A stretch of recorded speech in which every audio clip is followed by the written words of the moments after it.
Hi everyone, I'm Sandy. Welcome back to my channel. Today I thought I would come and just try and wrap up the last few months of my reading. I had a huge stack of books sitting up on my shelves that I kept waiting to talk about and haven't talked about yet. So I'm just going to take the opportunity to walk through some of them. There is a huge pile of books here. I can't go through all of them because this video would end up being an hour long, and some, they were okay, but they weren't really books that I'm super excited to talk about. So I have some very popular books in here. I have a couple of newer releases in here. A lot of fantasy in this, which is interesting. Some science fiction, a horror book. And one nonfiction that I'll talk about. So let's just dig right in and see how long this takes me to go through some of these books. So as you may have known or not known, my reading's been kind of all over the place. I haven't been reading a ton from the 1001 book list. That is my main project, my passion project. But I have been reading just kind of whatever my brain said, yes, go read that particular book.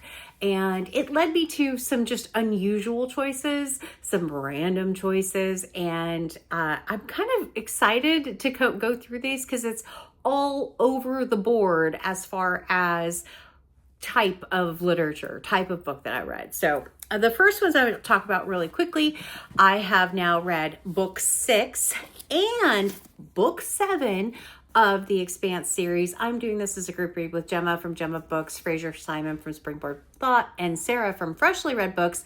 So we have read now all 7 of these together. We'll be reading book 8 in February. Now, these two, in particular, book 6, weren't necessarily my favorite. Book 6 was just a lot of the politics around everything. And then in book 7, there is a heck of a time jump.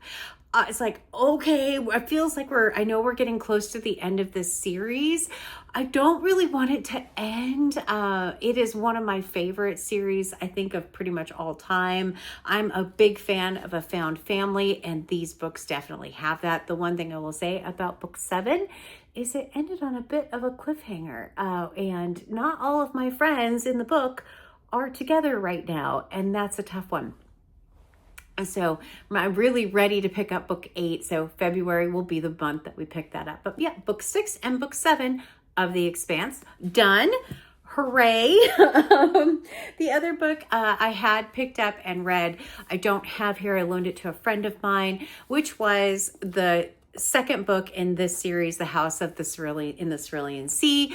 I read Beyond the Cilan Sea, which was the newer release that came out last year. Now it's in 2025. It came out in 2024, and it picked up right where this one left off with the children at the house, with Arthur, with I've said that name. Linus. Yeah, it was Arthur. I had to read the back of it. Sorry about that. With Arthur and Linus and the children in the house, and, a very interesting new character of someone coming to evaluate them, who I thought was just magnificent as a character. She's horrible, awful, loved her so much though.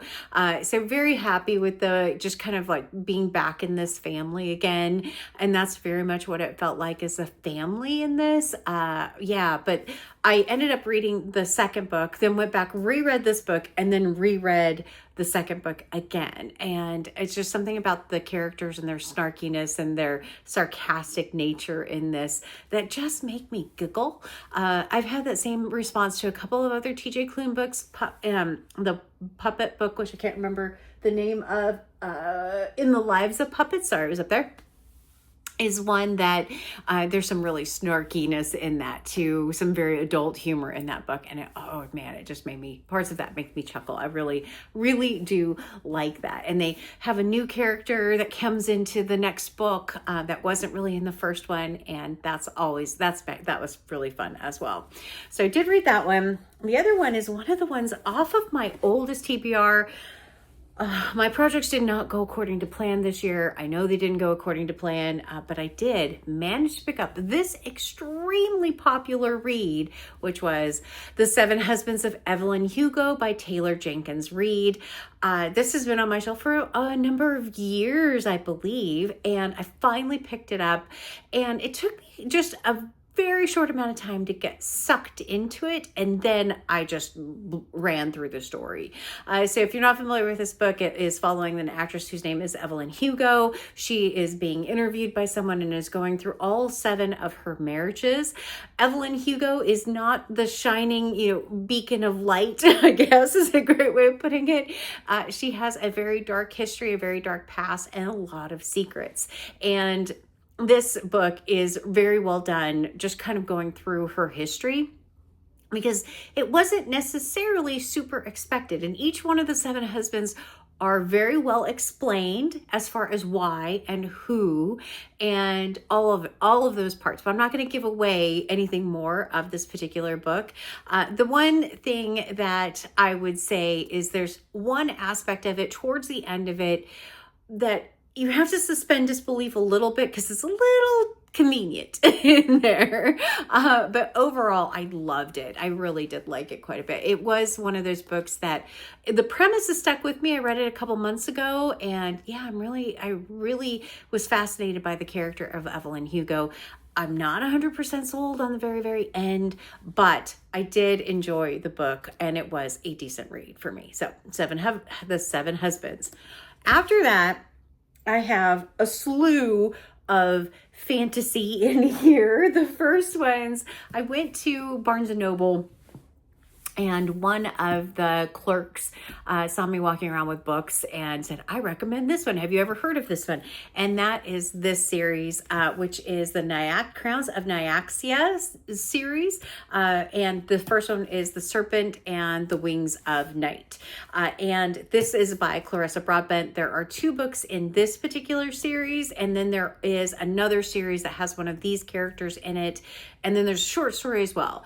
I have read book 1 and I read book 2. So in book 1, this is kind of the Hunger Games-ish, but think with vampires, and she is a lone human competing in these games to be crowned, not king or queen, but to be crowned, and they would get a gift from one of the gods if they win. And so this is very, very bloody though. It has a lot of gore, a lot of death in it. You start off with just wiping out a large number of the people right away that are performing in these games. So this book ends with the end of the games, and this book starts kind of like in the very next part of that. So all the repercussions of the games, all of everything, trying to go through and figure out how do they survive in this new kind of space. And it's hard to talk about this one if you haven't read the first one. I loved this one. I liked this one. The second one is The Ashes and the Star-Cursed King. I liked it, but there's a lot of political kind of intrigue. The other part is the first part of the second book takes a minute to get going. There's a lot of the main character kind of just in mourning, I guess, very sad part of this, and isn't necessarily doing everything that she could be doing. But once it gets started, it flies from that point. So give it a minute. If you read the first one and you pick up the second one, just know that the second one absolutely takes a minute to get going. Okay, so I had those 2 books that I had finished. And the time frame for kind of all of these reads is over a few months. So I would never be able to read all of these in a single time period. This is really over the fall and just kind of a random selection of books. So it's a big mix, but don't think that I read all of these at one time, because I most certainly did not. In one of my kind of fantasy phases and I just need light reading phases, I ended up picking up this series, Guild, which is the Plated Prisoner series by Raven Kennedy. This particular series has 6 books in it. I have here book 1 and book 2, which is Glint, but I also checked out a bunch from the library and ended up reading all 6 books. So this is kind of a retelling of King Midas, at least in the beginning, and his harem that he has. I will say that this series is more romantic fantasy with a lot of sex in it. So if that is something that interests you, great. If you don't want fantasy with that component, I would not pick up this series.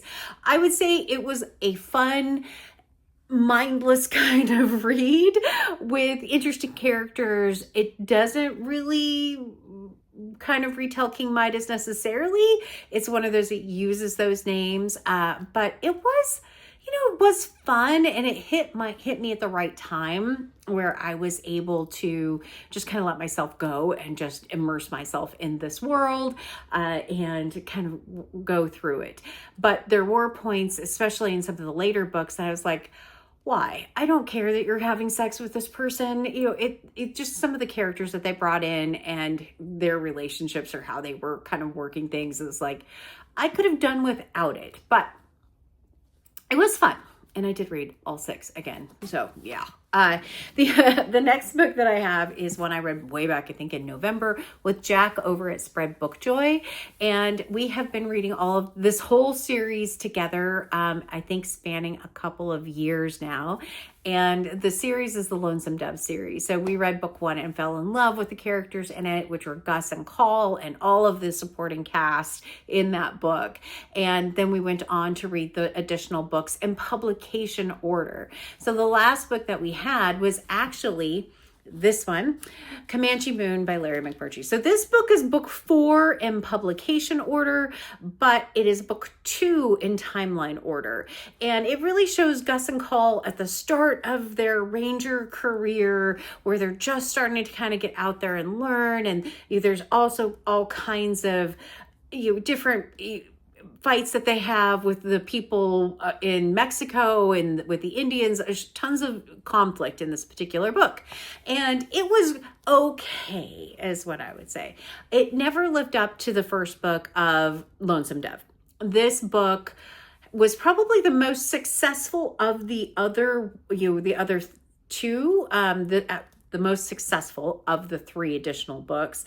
But what I wanted from this book, I wanted to have the story of Gus and Call and how they rose to greatness as rangers. That's what I wanted. I wanted it to give me everything that happened with their history and show me how they became the men that they were in Lonesome Dove. Because in Lonesome Dove, they're phenomenal characters, and I loved them in Lonesome Dove. You get some of the other characters in this as well that you have in Lonesome Dove. You get some of the backstory with Gus and Clara and a bunch of the other people in it.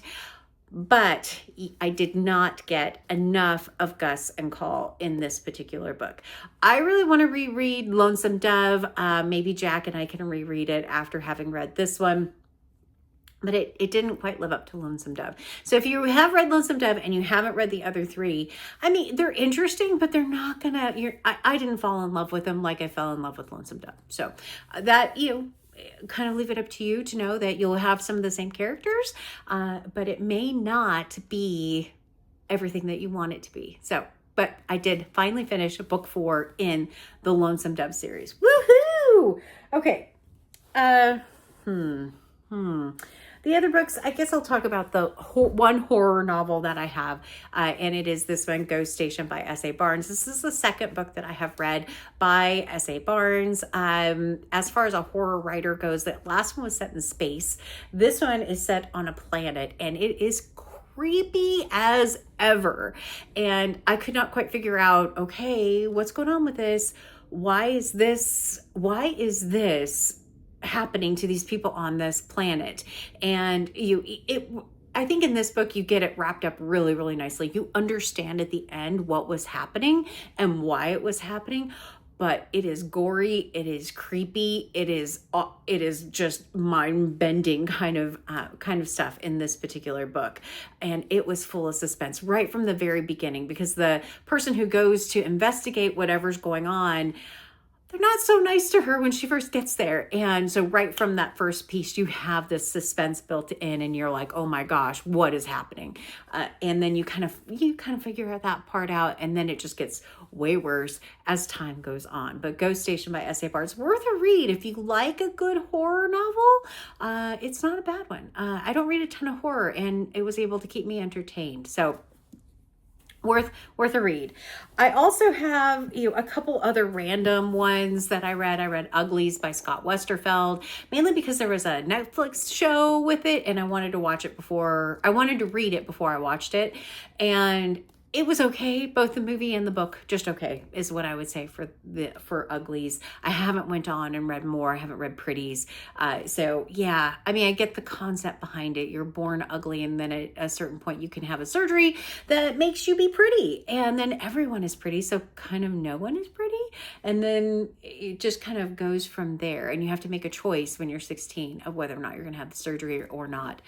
And she had been wanting the surgery, and then not everything happens in the way that she wants it to happen. So that was Uglies. Like I said, it's okay.